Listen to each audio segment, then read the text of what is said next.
ಶಿವಮೊಗ್ಗ ಪ್ರಭಾರಿಯಾದಂತಹ ಲಕ್ಷ್ಮೀ ಅಶ್ವಿನ್ ಗೌಡ ಅವರು ಉಪಸ್ಥಿತರಿದ್ದಾರೆ. ಹಾಗೆ ರಾಜ್ಯ ಇವತ್ತು ನಾನಿಲ್ಲಿ ಬಂದಿರೋ ಉದ್ದೇಶ ಏನು ಅಂತಂದರೆ ಅಟಲ್ ಬಿಹಾರಿ ವಾಜಪೇಯಿ ಅವರ 100ನೇ ಜನ್ಮದಿನೋತ್ಸವದ ಈ ವರ್ಷ ಅವರಿಗೆ 100ನೇ ವರ್ಷ ಆಗ್ತಾ ಇದೆ. ಸೊ ಅಟಲ್ ಬಿಹಾರಿ ವಾಜಪೇಯಿ ಅವರ ಶತಮಾನೋತ್ಸವವನ್ನು ಆಚರಿಸೋದು ಈ ನಮ್ಮ ಒಂದು ಉದ್ದೇಶ ಆಗಿತ್ತು.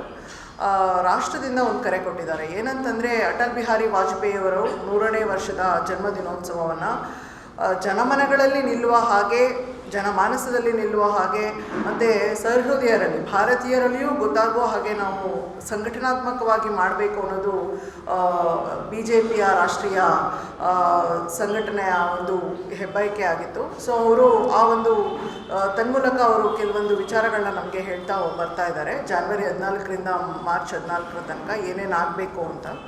ಮೊದಲಿಂದ ಜನವರಿ 14ರಿಂದ ಫೆಬ್ರವರಿ 14ರ ತನಕ ಅಟಲ್ ಬಿಹಾರಿ ವಾಜಪೇಯಿಯವರ ಸ್ಮೃತಿ ಯಾರಲ್ಲಿದೆ ಅಂದರೆ ನಮ್ಮ ಕರ್ನಾಟಕ ರಾಜ್ಯಕ್ಕೆ ಬಂದಾಗ ಕೆಲವು ಪ್ರಮುಖರ ಜೊತೆ ಅವ್ರು ಮಾತಾಡಿರ್ತಾರೆ, ಪ್ರಮುಖರ ಜೊತೆ ವ್ಯವಹರಿಸಿರ್ತಾರೆ, ಕೆಲವು ಪ್ರಮುಖರ ಮನೆಗೆ ಹೋಗಿರ್ತಾರೆ, ಭೇಟಿ ಕೊಟ್ಟಿರ್ತಾರೆ, ಕಾರ್ಯಕರ್ತರ ಜೊತೆ ಫೋಟೋ ತೆಗೆಸ್ಕೊಂಡಿರ್ತಾರೆ, ಭಾಷಣ ಮಾಡಿರ್ತಾರೆ, ತುಂಬ ಅತ್ಯುನ್ನತವಾಗಿ ಭಾಷಣ ಮಾಡಿರ್ತಾರೆ. ಅದು ಅವರ ಮನಸ್ಸಲ್ಲಿ ನಿಂತ್ಕೊಂಡಿರುತ್ತೆ.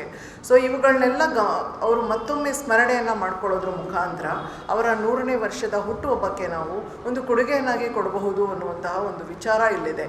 ಫೆಬ್ರವರಿ 14ರಿಂದ ಮಾರ್ಚ್ 14ರ ತನಕ ಏನೇನು ಕಾರ್ಯಕ್ರಮಗಳಾಗಬೇಕು ಅಂತ ಈಗಾಗಲೇ ಏನೇನು ಸ್ಮರಣಿಕೆಗಳನ್ನ ತೆಗೆದುಕೊಂಡಿರ್ತೀರೋ ಅದನ್ನು ಜಿಲ್ಲೆಯ ಮಟ್ಟದಲ್ಲಿ ತಂದು ಒಂದು ಪ್ರದರ್ಶನವನ್ನು ಮಾಡಬೇಕು. ಪ್ರದರ್ಶನವನ್ನು ಮಾಡೋದ್ರ ಮುಖಾಂತರ ಅದನ್ನು ಎಲ್ಲರಿಗೂ ತೋರಿಸಿ ಮತ್ತು ಮಹಿಳೆಯರು, ಮಕ್ಕಳು, ಜನಸಾಮಾನ್ಯರು ಎಲ್ಲರಿಗೂ ಅದು ಅರ್ಥ ಆಗುವಾಗ ಮಾಡಬೇಕು ಅನ್ನೋದೊಂದಾಗಿತ್ತು. ಸೊ ವಿರಾಸತ್ ಸಮ್ಮೇಳನವನ್ನು ಜಿಲ್ಲಾ ಮಟ್ಟದಲ್ಲಿ ಏರ್ಪಡಿಸಬೇಕು. ಅಂದರೆ ಅಟಲ್ ಬಿಹಾರಿ ವಾಜಪೇಯಿಯವರ ವ್ಯಕ್ತಿತ್ವವನ್ನು ಕುರಿತಂತಹ, ಅವರು ನಮ್ಮ ದೇಶಕ್ಕೆ ಕೊಟ್ಟಂತಹ ಕೊಡುಗೆಗಳನ್ನ ಕುರಿತಂತಹ, ಹಾಗೂ ಅವರು ಏನೇನು ಮಾಡಿದ್ದಾರೆ ಇಲ್ಲಿವರೆಗೂ ಒಬ್ಬ ಪ್ರಧಾನಿಯಾಗಿ ವಿಭಿನ್ನರಾಗಿ ವಿಶೇಷವಾಗಿ ಈ ದೇಶವನ್ನು ಎಲ್ಲಿಗೆ ತೆಗೆದುಕೊಂಡು ಹೋಗಿದ್ರು, ಅದು ಅದರ ಒಂದು ಫಲಶ್ರುತಿಯನ್ನು ನಾವು ಹೇಗೆ ಎಲ್ಲಿ ಅನುಭವಿಸ್ತಾ ಇದ್ದೀವಿ ಅನ್ನೋದನ್ನು ಜನರಿಗೆ ತಿಳಿಸ್ಕೊಡೋದು. ಸೊ ಅದನ್ನು ಜಿಲ್ಲಾ ಮಟ್ಟದಲ್ಲಿ ವಿರಾಸತ್ ಸಮ್ಮೇಳನವನ್ನು ಏರ್ಪಡಿಸಿ ಗಣ್ಯರನ್ನು, ಪ್ರಮುಖರನ್ನು ಎಲ್ಲರನ್ನ ಆಹ್ವಾನಿಸಿ ಅವ್ರನ್ನ ವೇದಿಕೆ ಮೇಲೆ ಕೂರಿಸಿ ಅವರಿಗೆ ಸನ್ಮಾನ ಮಾಡೋದ್ರ ಮುಖಾಂತರ ಅವ್ರಿಗೆ ಹೆಚ್ಚು ವಿಚಾರಗಳು ಗೊತ್ತಿರುತ್ತೆ. ಅಂದರೆ ವಾಜಪೇಯಿ ಅವ್ರ ಜೊತೆ ವ್ಯವಹರಿಸಿರ್ತಾರೆ, ಹಿರಿಯರು ಅವ್ರ ಜೊತೆ ಮಾತನಾಡಿರ್ತಾರೆ, ಅವರು ಬಂದಾಗ ಅವ್ರ ಜೊತೆ ಓಡಾಡಿರ್ತಾರೆ, ಟೀ ಕುಡಿದಿರ್ತಾರೆ, ಅವರ ಒಂದು ಕವನಗಳನ್ನ ಕೇಳಿರ್ತಾರೆ. ಅದು ಏನೇ ಆಗಿರ್ಬೋದು, ಅವರ ನೆನಪಿನ ಆಳದಲ್ಲಿ, ಅವರ ಸ್ಮೃತಿ ಪಟಲದಲ್ಲಿ ಏನೇನಿದೆ ಅಟಲ್ಜಿಯವರ ಕುರಿತಂತೆ ಅದೆಲ್ಲ ವಿಚಾರಗಳನ್ನ ಅವರು, ಆ ವಿಚಾರಧಾರೆಗಳನ್ನ ಆ ಒಂದು ವಿರಾಸತ್ ಸಮ್ಮೇಳನದಲ್ಲಿ ಅವರು ಹಂಚ್ಕೋಬೇಕು.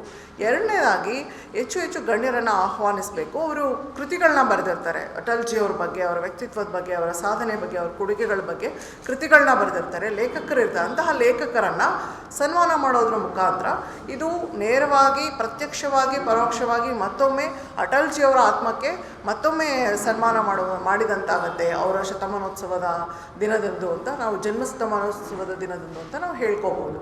ಮೂರನೇದಾಗಿ ಏನೇನು ಅವರು ಸಾಧನೆಗಳನ್ನ ಮಾಡಿದ್ದಾರೆ ಅದನ್ನು ರಾಷ್ಟ್ರ ಮಟ್ಟದಿಂದ ಇದು ಬರುತ್ತೆ, ಕೇಂದ್ರದಿಂದ ಒಂದು PPTಯನ್ನು ನಮಗೆ ಕಳಿಸ್ಕೊಡ್ತಾರೆ. ಅದನ್ನು ಬ್ಯಾಕ್ ಡ್ರಾಪಲ್ಲಿ ಅದನ್ನು ಹಾಕೋದ್ರ ಮುಖಾಂತರ ಹೆಚ್ಚು ಜನರಿಗೆ ತಲುಪೋ ಹಾಗೆ ಮಾಡಬೇಕು ಅನ್ನೋದು ನಮ್ಮದು ಒಂದು ಈ ಎಲ್ಲ ಒಂದು ವಿರಾಸತ್ ಸಮ್ಮೇಳನ ಮತ್ತು ಫೆಬ್ರವರಿ 14ರಿಂದ ಮಾರ್ಚ್ 14ರ ತನಕ ಏನೇನಾಗಬೇಕಿದೆಯಲ್ಲ ಅಟಲ್ ಬಿಹಾರಿ ವಾಜಪೇಯಿ ಅವರ ಜನ್ಮ ಶತಮಾನೋತ್ಸವದ ದಿನಾಚರಣೆಯ ಒಂದು ಏನೇನು ಘಟನೆಗಳು ನಡಿಬೇಕಲ್ಲ ಅದು ಇದು ವಿರಾಸತ್ ಸಮ್ಮೇಳನದ ಮುಖಾಂತರ ಶುರು ಆಗುತ್ತೆ ಅಂತ ಹೇಳಲಿಕ್ಕೆ ಇಷ್ಟಪಡ್ತೀನಿ. ಹೀಗೆ ಶಿವಮೊಗ್ಗ ಜಿಲ್ಲೆಗೆ ಅತಿ ಹೆಚ್ಚು ಅಟಲ್ಜಿಯವರು ಆಗಮಿಸಿದ್ದರಿಂದ, ಇಲ್ಲಿ ಹೆಚ್ಚಿನ ಜನರ ಪ್ರಮುಖರ ಜೊತೆ ವ್ಯವಹರಿಸಿದ್ದರಿಂದ ಈ ಜಿಲ್ಲೆಯಲ್ಲಿ ಇನ್ನೂ ಕರ್ನಾಟಕ ರಾಜ್ಯದಲ್ಲೇ ನಂಬರ್ 1 ಜಾಗಕ್ಕೆ ಶಿವಮೊಗ್ಗ ಜಿಲ್ಲೆ ಬರಬೇಕು ಅನ್ನೋದು ಕೂಡ ನನ್ನ ಒಂದು ಅಭಿಲಾಷೆ.